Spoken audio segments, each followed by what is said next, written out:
ایران کے معاملے میں پوزیشن مضبوط ہے، ایرانی قیادت کو ختم کر دیا ہے۔ ایران میں جو بھی رہنما بننا چاہتا ہے اس کا انجام موت پر ہوگا۔ امریکی صدر ڈونلڈ ٹرمپ کا کہنا ہے کہ ایرانی میزائل اور لانچرز کا صفایا کیا جا رہا ہے۔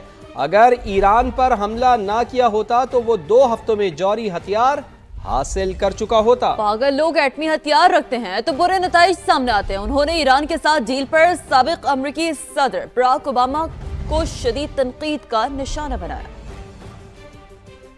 We're going to continue to do well. We have the greatest military in the world by far, and that was a tremendous threat to us for many years. 47 years they've been killing our people and killing people from all over the world. And if we didn't terminate the worst deal, one of the worst deals ever made, the Obama nuclear deal, I call it the Obama nuclear deal, where he gave everything to Iran.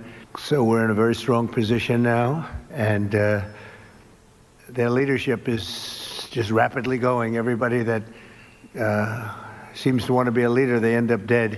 I can say, and you see it as well as I do, you see the tremendous progress that's being made. Their missiles are being wiped out rapidly. Their launchers are being wiped out. They're attacking their neighbors. They're attacking their, in some cases, allies, or not so long ago allies. If we didn't hit within 2 weeks, they would have had a nuclear weapon. امریکی Saint نے ایران کے خلاف جنگ روکنے کی کوشش ناکام بنا دی۔ سینٹ میں صدر ٹرمپ کے جنگی اختیارات محدود کرنے کی قرارداد مسترد کر دی گئی۔ 100 رکنی سینٹ میں قرارداد 47 کے مقابلے میں 53 ووٹوں سے مسترد ہوئی۔ ڈیموکریٹس اور ریپبلکنز دونوں پارٹیوں کے سینیٹرز کی جانب سے پیش کی گئی قرارداد میں مطالبہ کیا گیا تھا کہ ایران پر فضائی حملے روکے جائیں اور ان حملوں کے لیے کانگریس سے منظوری لی جائے۔ امریکی سینٹ میں ڈیموکریٹ ارکان صدر ڈونلڈ ٹرمپ کے ایران پر حملے کے فیصلے پر برس پڑے۔ سینیٹر چک شومر کہتے ہیں کہ ڈونلڈ ٹرمپ تاریخ کو اپنے آپ کو دہرانے پر کیوں تلے ہوئے ہیں؟ امریکہ کو ایسی جنگ میں کیوں دھکیلا جا رہا ہے جسے امریکی نہیں چاہتے؟ ہمیں ٹرمپ کی جارحیت کو روکنے کے لیے قدم اٹھانا ہوگا۔ سینیٹر حکیم جیفریز نے کہا کہ صدر ڈونلڈ ٹرمپ ہمارے آئین کو آگ لگا رہے ہیں۔ انہوں نے ہمیں نقصان پہنچایا اور بار بار ناکامی سے دوچار کیا۔ امریکہ اور اسرائیل کی ایران پر حملوں میں تیزی، رات بھر کئی مقامات پر بمباری۔ اسرائیلی فوج نے تہران میں فوجی انفراسٹرکچر اور دیگر مقامات پر حملے کا دعویٰ کیا۔ سیکیورٹی کمانڈ مراکز کو بھی نشانہ بنایا۔ کرمانشاہ، تبریز اور یزد میں رہائشی علاقوں پر بھی بمباری کی گئی۔ 5 روز سے جاری حملوں میں شہادتوں کی تعداد 1000 سے زائد ہو گئی۔ ایرانی پاسداران انقلاب نے اسرائیل اور امریکہ کو خبردار کیا کہ رجیم چینج کی گئی تو اسرائیل کی نیوکلیئر سائٹ کو نشانہ بنائیں گے۔ ایران کے اب تک 20 بحری جہاز تباہ کیے جا چکے ہیں۔ امریکی سینٹ کام نے نئے اعداد و شمار جاری کر دیے ہیں۔ بیان کے مطابق 4 روز میں ایران کے ڈرون لانچرز میں 73% اور بیلسٹک میزائل لانچرز میں 86% تک کمی آئی ہے۔ امریکی سینٹ کام نے طیارے گرانے اور 100 فوجیوں کی ہلاکت کے ایرانی دعوے کو غلط قرار دیا۔ سینٹ کام کے مطابق امریکی فوج ایران پر حملے ہر گھنٹے میں بڑھا رہی ہے۔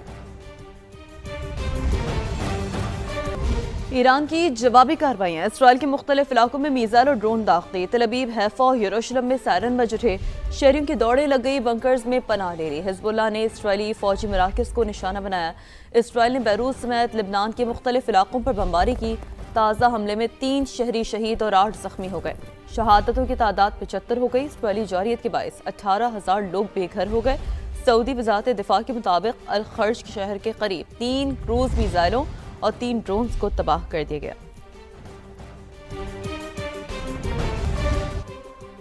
بھارت میں بحری مشقوں سے واپس آنے والے ایرانی جنگی جہاز کو امریکہ نے بحر ہند میں ڈبو دیا۔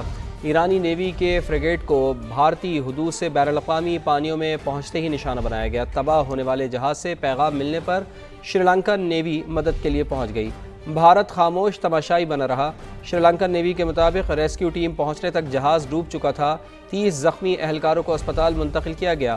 سرچ آپریشن کے دوران 87 لاشیں ملی ہیں جو بحری جہاز کے عملے کی ہو سکتی ہیں۔ شری لنکا کی وزارت دفاع کا کہنا ہے کہ جہاز پر 140 افراد سوار تھے، دیگر کی تلاش جاری ہے۔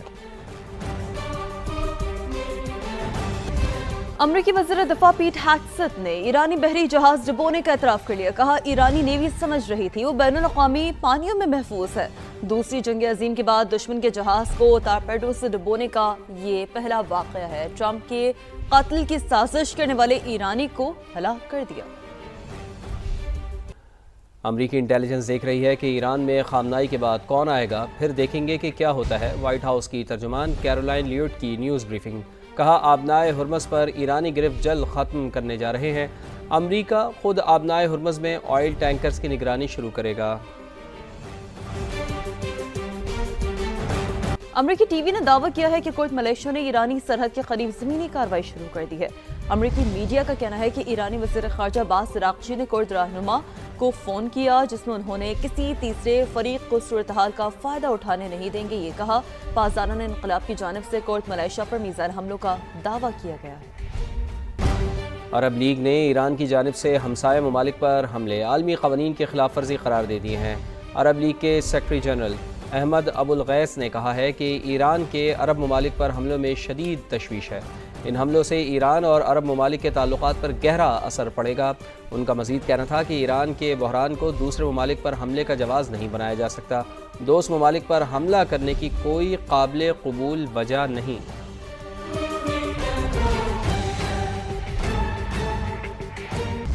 قطری وزیر اعظم سے ایرانی وزیر خارجہ عباس عراقچی کا رابطہ ہوا ہے۔ مشرق وسطی کی صورتحال پر تبادلہ خیال کیا گیا۔ قطری وزیر اعظم نے کہا ایران نے ایئرپورٹ سمیت اہم تنصیبات پر حملے کیے، انڈسٹریل زون میں LNG پلانٹس پر بھی میزائل داغے، شہری اور رہائشی علاقوں کو بھی نشانہ بنایا۔ عباس عراقچی کا کہنا تھا کہ ایرانی میزائل حملے امریکی مفادات پر مرکوز تھے، ریاست قطر کو نشانہ نہیں بنایا گیا۔ قطری وزیر اعظم نے کہا کارروائیاں ایران کی جانب سے صرف تناؤ بڑھانے کی کوشش ہیں اور ان میں کسی قسم کی حقیقی امن خواہش یا تنازع حل کرنے کا ارادہ نہیں۔ حملے فوری طور پر روکے جائیں۔